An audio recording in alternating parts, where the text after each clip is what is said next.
Hello, and welcome, boys and girls. We're continuing discussing aftermath of Civ World Cup with a big data we have here, and it's part 4, and we're starting with the Scythia, place rank 31. So, Scythia has a 50% win rate, and I have to say that Scythia is one of the best naval civs. It's really crazy, to be honest. Okay, now let's talk about numbers here. Scythia was taken 14 times during 77, 14 times during the tournament, 14 times out of 77 games, and it was not quite often banned. And okay, you can say it's 14% second ban, so it's not that super strong, but it's kind of respected Civ. You don't really want to play against it. It has a +5 bonus damage and healing units. On top of that, free Pantheon in most cases. So Skite is kind of strong. Kind of strong. Okay, 32 total presents. That's not a lot, but 14 games. It's 2 times more than Australia, right? Peak presents 18%. That's a good number. And that's basically it. What can I say? It's a 50-50. You can rush someone with horses, or you cannot. That's it about Scythia. You probably can sim well, and maybe you can try religious Scythia, which is kind of perverted build, but it does exist. And naval Scythia is kind of cool, but you have no naval bonuses, so you have like slightly worse progress during the game as Scythia, as naval Scythia. But if you can survive and you can bring your fleet to the battle, you probably will win it because your ships can heal after it destroy your opponent's ship. So it's super cool. Okay, let's move on. Genghis Khan.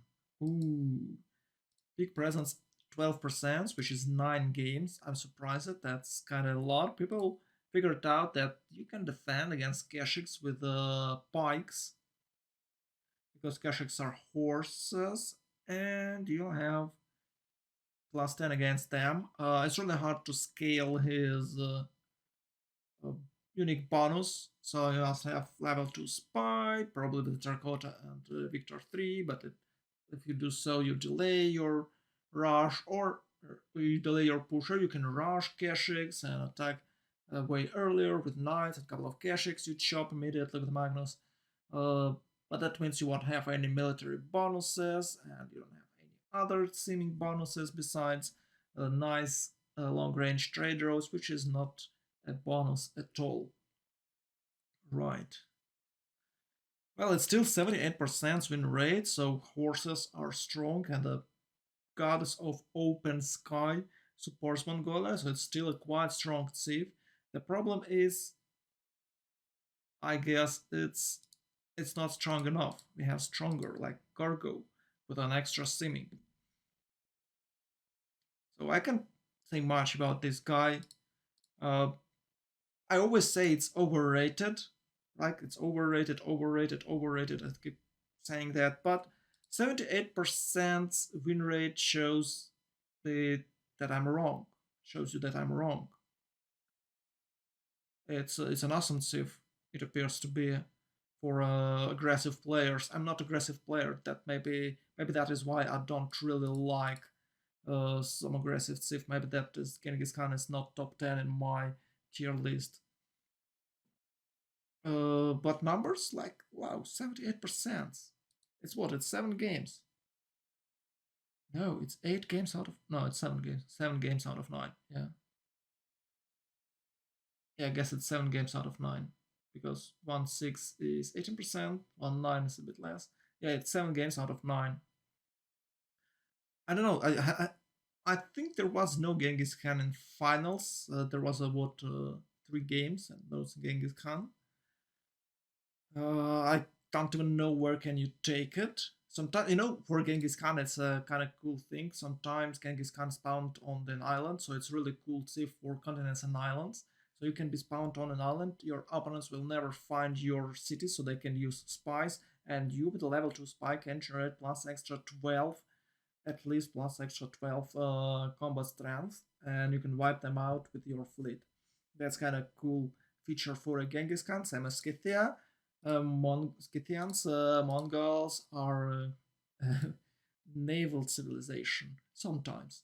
Well, let's keep moving. Theodora, I can't say anything about this girl. I haven't seen her in action. I played it myself. It's kind of cool, but that's all I can say. 67% win rate, but it's only 3 games. So I believe some high tier, high skilled player took it, or I don't know who could take it. It's not banned at all. Okay, second ban phase like 9, 9, and 14 here for Scythia. I believe I missed this part. But that's basically it. I don't know what to say about Theodora, guys. I don't know. 3 games only, so it's not that popular. 67 rate. Well, if she played certain games with a 67 rate, I would say yeah, it's amazing Civ, but it might be a pure luck. I don't know what biome it spawns. It of course depends, right? So you don't really want to play Civ who spawns on a shitty stars, right? Uh, it's reworked, so now it's like Arabia, but with culture bonuses, something like that. Maybe with a new cultural victory, it's getting it's better than it used to be. I don't know. I can't say anything. You can check the numbers here. Ban presence 30%, peak presence 4%. I think it's a statistic mistake. Like if it's less than 6%, I guess it's not a good pool, like for Portugal and for Sweden as well. Total presence 17%. I think it's one of the lowest total presence, like 17. Do we have? Okay, we do have like Pericles. How the hell? The old fart is super strong. Okay, we'll reach him in the next episode. Yeah, you can check it like 100% win rate for Pericles. Greeks are super strong. I don't know. Pericles is underestimated Civ. But I can't say anything about Theodora. I don't know how she played. It's like Byzantium, but without bonus damage or something. You can breeze through the walls. Meh. Okay, now let's talk about Georgia. 63% win rate, quite solid Civ, and 8 games. Okay, now we're talking. We can at least have some good numbers. 10% presence. Nice ban presence, 8%. No one bans Georgia. No one cares about Georgia. But it's still taken because of the walls. Easy golden ages. Nice monumentality bonuses. Thanks to the walls. And a good city-state control. So I've seen like they play in Georgia and Sweden in the same team or in opposite teams. Maybe Georgia against Pericles, something like that, when you can control city state. Georgia against Hungary, by the way. Georgia against Hungary is kind of cool because you have walls and it's kind of strong to push you and you can control city states yourself. It's okay, safe against Hungary, yeah. And it generates good amount of extra diplo favor. So nice Civ. It's a nice Civ. It's a nice solid Civ with a good win rate and with a good presence, like 10%. It's not like 4. It's not a 20%, right? But it's still a good number. It's getting more popular, by the way. I think in a mid tournament or somewhere next to a tournament they upgraded it, and maybe people haven't used to play Georgia yet, but it's getting more and more popular during the tournament, and we've seen it in the playoffs often. So yeah, Kivsura's kind of strong, like Highlands map. Yeah, you can see it's here, like ban. Maybe on Highlands maps you don't want to play against Georgia on Highlands map. Kivsuras are super strong, really hard to push Georgia. Really hard to deal anything against Georgia, even with the cuirassiers or with the Rough Riders. Kivsuras are still strong and it's super cheap. So yeah, quite strong Civ. It's not a carried Civ. It's like support Civ, which helps you to control city states, gives you some extra diplo favor. So you don't really want to take it like first phase. You can see this, and sometimes people are taking it here. Never the last one, though. Never the last pick. That's it's a solid Civ. You should try it, and maybe I should try it.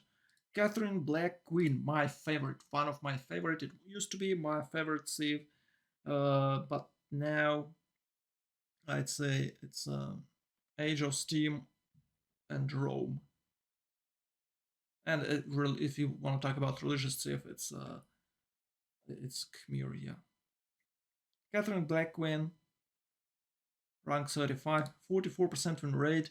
Well, Catherine doesn't have any good bonuses besides +3 combat strength, which is amazing bonus, but we do have saves with a better bonus, so it's weaker than Gorgo, it's weaker than Rough Rider.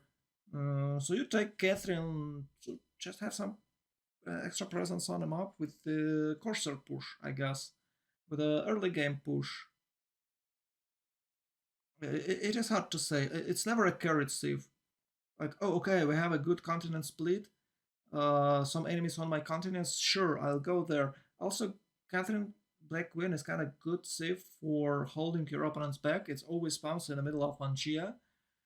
So 4.J is kind of okay because no one wants to fight Catching Black Queen, especially against guards. So it's like unpenetratable shield. It's a good tanky Civ. Yeah, I can describe it as a tank. I guess it's a tank. It can, of course, hit you hard, but it's never something unexpected, right? That +3 bonus, of course, strong, but it's not limitless. It's only +3, though. It's not +5. It's less than the general, it's less than oligarchy. But yeah, still, Catherine has its own has good timings, and of course, Catherine is kind of cool, has cool utility ability with the spies that can control the city state. So the same function as Georgia, but more aggressive, I'd say. Georgia is tanky Civ with a defense focus, and Catherine is a tanky Civ with a fence focus. I'd describe them like that. I think they do as the same thing, and as you can see, Georgia has more survivability, I guess, thanks to the walls. Catherine somehow has only 44 because when you're attacking Civ, you have to spend some extra gold on upgrading units for units. In a mid game for a medieval, so you rush castles or you open them like turn 52, turn 54 after tier 2 government, after monarchy, and you push someone or you raid someone. It's more likely you'll raid someone, but raid is not. So in most cases, people can handle raid. So you spend like 300 gold, you pay 300 gold, so you're even. Your opponent loses some production for defense, and that's basically it. What friends do. Then it's because you spend a lot of science and production for making armies for that raids. You're like going for guards. Maybe you do a push with guards, maybe you're not, but most likely you'll just defend with guards, having like 150 to 220 science, and that's it. So you can't carry. You're relying on your opponent or on your teammates to win, to achieve victory, and that's the problem. It's a quite popular Civ. It's really easy to play. +3 combat strength. It's really nice. So you always win an archer fight. It's a really good Civ to play against Genghis Khan, against oh, where is it? Against Colombia. Yeah, that's nice. That's really nice against Colombia. So you can't lose archer fight with Catherine because it's I guess it's always 3-shot against your units unless some high rolls, and you can have a 2-shot. So it's like you have against your archers. Yeah, it's for range units. I think we're talking about archer rush. So it's always 3 shots to get your archer, and it's always 2 shots for you, even without any promotions. Yeah, that's quite strong Civ. I really like it. One of my favorites. Somehow it's rank 35. I'm disappointed, but the 44% win rates, I guess it's something like that. Katrin can't carry, even though you like destroyed someone, you pillaged someone, killed a couple of cities. Those guys will still play a turtle will fortify themselves, and you can't push them with light cavalry anyway. So you have to wait, you have to rush something. You're not getting any science, you're not getting any good seeming technologies for quite long. So yeah, that explains why it's only 44% win rate. Sometimes you can kill someone or, hard, or hardly damage him, but it's not what makes you. It's not what brings you victory. It's not what makes you victor. Anyway, I think Catherine is really cool. One of my favorites. You should definitely try it. It doesn't have any good bonuses beside that +3 though. Oh no, actually it does have Chateau was buffed, so it's way better, and you have free culture for every city, like a lot of extra culture. That's kind of cool. Kind of cool thing about Catherine. Yeah. Gandhi. I don't know why Gandhi is picked so rarely. Look, like it's 6%. It's only in 5 games, and he won 4 out of 5. It's almost 100% victory rate, 80% win rate, right? Gandhi is super cool. It was in a finals, so can you imagine? Like, oh, it was taken 5 times during the game, and it was taken in a finals, maybe even 2 times. I can say right now. It's a really good save. It's awesome save. Why it's rank 36? Who the Who knows? I can't understand this. Why? No one cares about it. Look, no one bans it. Like, yeah, okay, Gandhi, it's not Chandragupta. What can he do? Like, kill me with an elephant? And Gandhi, like, yeah, I heard, but in a different way. Gandhi has a really cool, unique ability that generates enormous amount of war awareness. So if you're fighting Gandhi, you're gonna lose the game. You're gonna lose the fight. You just can't win it. You'll have -5 in every single city, and Gandhi will, I don't know, he'll meditate, drink some tea, and like, yeah, okay, I have +3 still. You're like, oh, come on, dude. So it's +3 is +10%, right? And -5 is -20%. So it's a 30% income difference for you and Gandhi. You just can't beat it. You just can't win this guy. It's like a super tank at sea with a 40 combat strength elephants, which reduce uh, combat strength for enemy units. It's almost impossible to take any cities with an elephant in their early game without any siege engines like trebuchets, I guess, and catapults. Even catapults will have some problems to kind of stick around his cities for quite a long time. Anyway, it's really cool save, really strong save for Highlands map because of the step wells. You can play it any map except naval maybe, because you don't really want to play it on naval map. But even with a naval map, you might try to push someone with elephants. With an elephants, probably shouldn't, but you can. A good religion though. Good religion though. With Zen meditation, you can boost your guys. Probably won't get it, but you might. And 3 beliefs immediately, so you can get Defender of the Faith on top of that, or you can take Crusade from Basil if you really want to. So kind of strong. I don't know why it's taken only 5 times. It's way stronger than people think. It was one of the most popular civs in vanilla, like in the first year of civ game. It was one of the best because elephants, they don't need any strategics. You can't lose, basically can't lose as a Gandhi. You can't lose the game as a Gandhi. And you see this? 80% win rate. I'm right about that. Well, kind of no, but not exactly right, but still, numbers is it's really cool too. 37 Canada. Ooh, I don't know what happened with Canada. It used to be super popular, but it's 9 games. 9 games out of 77, which is 12% pick presence. Right? No. Oh, sometimes it's. Yeah. Oh, I forgot to do this. Sometimes it's taken, sometimes it's not.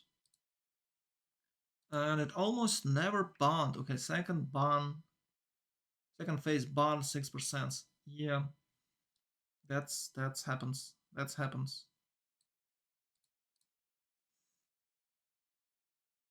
That happens. Kind of a super cool cultural victory Civ. But maybe people are used to play against it and it's not working anymore. And on top of that, Canada was nerfed, uh, nerfed a lot of nerf, so it doesn't have any extra food, I guess, when you're settling your cities or something like that, so you have less food, as I remember. And Goddess of the Hunt was reworked. Now it gives no extra production, so it's food and gold. So you don't have that crazy early game tempo as you had before the nerf. So yeah, that's hurts bad.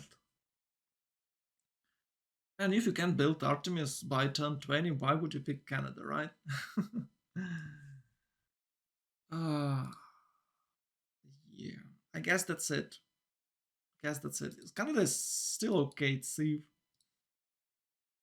I guess that just people bored to play it and people figured out how to control Canada.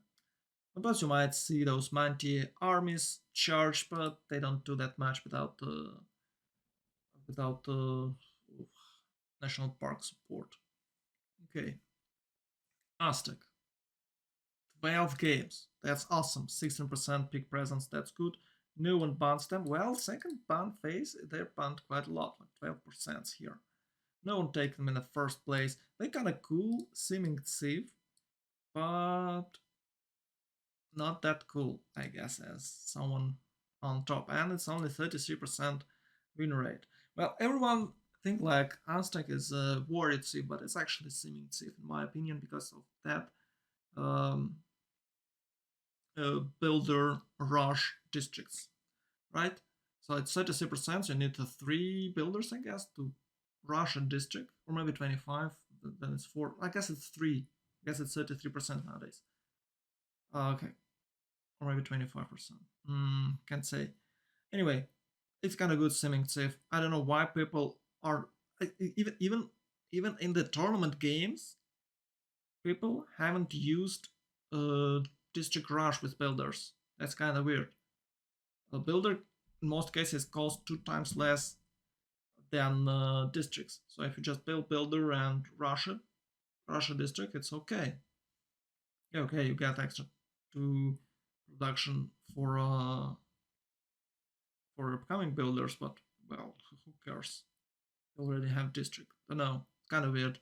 And most people are trying to play Aztec aggressively, I guess. Not with the Eagle Warriors, but sometimes with them. But with the mid-game units where you have like +4 out of the luxury sources. In the late game, uh, I've never seen a good late game for Aztec. Maybe sometimes you can do this with the robots, with the GDRs. Actually, I can't tell much about Aztecs. The biggest impression of Aztec on this tournament I had that people wasn't boosting districts with builders. That's it. They was building districts by hands. You never do this as Aztec. You always boost districts with Aztecs, and you have to build pyramids. Build pyramids, districts, and you have to rush Coliseum. That's what you have to do as an Aztec. That's it. Sometimes people haven't even built their unique building. Maybe that's explained the 33% win rate. People just don't know how to play it. It's really easy to see. Government, unique building, and maybe Coliseum if you have enough chops. Magnuson tunnels with a rush with the Magnuson tunnels, the first city opening with a district rushed. So you rush districts, you're having discount, you're having Coliseum, a lot of chops, Magnuson tunnels, and this awesome simming safe. Don't know, people are trying to play this bullshit with the city-state war when you build eagles, but you don't have to rush eagle warriors even though you have bonus. You just wait for your policy card. It's okay. You still won't be able to get any builders without oligarchic legacy. So in my opinion, that's the biggest problem. That's the biggest problem. For Aztec people just playing it a bit wrong. A bit wrong. Not like completely wrong, but a bit wrong. Maybe I'm wrong. Like those guys who playing Aztecs. Haha. Gotcha. Okay, let's move on. It's Maori now. Well, there's nothing much to talk about. It's 78 game presence, but it's 75. It's a 75% pre band present. It's 40 first stage band presence. It's 48 pre-game band. It's the biggest number here. 48. None Civ has that number because Maori. Oh, fine. Maori is basically Civ for those guys who don't know what's going on in the game. You just settle. You didn't have to improve anything. It doesn't matter. Is it naval? Is it coastal Civ or it's inland city? You doesn't really care. Just spam cities next to the forests. You have a lot of extra culture, a lot of extra stats. No one want to deal with this nonsense Civ. I don't know. And you generate a lot of, well, you don't have to build industrial zones, I guess, and you, because you don't use any coal. In the late game, you have an extra diplo favor, right? But it's not about the late game; it's about early game. This guy has extra. It's crazy tempo. It used to be like 6 cities or 5 cities against 3 cities, and then 9 cities or 8 cities against 5 cities at the same timing for Maori. It used to be this way. I don't know. They tried to nerf it. They nerfed it a bit, but it didn't help that much. So yeah, it's either banned or almost never taken. He took part in a single game, and we don't even know if he won it or not because of they forgot to type it here, so you won't ruin the stats. Maybe it was 1 million, like this 1 million, 1100% of I don't know, underrated Civ. Yeah, it's super strong. No one wants to have deal with it. You don't really want. You will never see it in the games. Even in the FFA, it's always banned. So yeah. Eleanor England. Oh, Eleanor England. Yeah, Eleanor England. Quite popular Civ, to be honest. It's 12 games, as I was saying. It's always three Englands on the Mon-Evil map. And Eleanor was slightly reworked and even slightly buffed, so now it's gaining its popularity back, but it's not very efficient because it doesn't have that crazy ass tempo it used to have. And another bad thing for Eleanor, you have to pick a support Civ for it, like Greece, Russia, or someone else who will generate extra early game artworks like books. So you would have your bonus, right? So when you pick a Eleanor, you're like wasting 2 picks and you're playing like 3 versus 4, and Eleanor might scale or it might die, depends on the positioning. That explains the 33% win rate. That's kind of safe. I wouldn't recommend you to play if you're not gambler. If you're a gambler, yeah, okay, go for it, and you have 33% chance to carry the game and feel yourself like a giga shot. But in a 66%, you will just die on the caravel timing or from horses.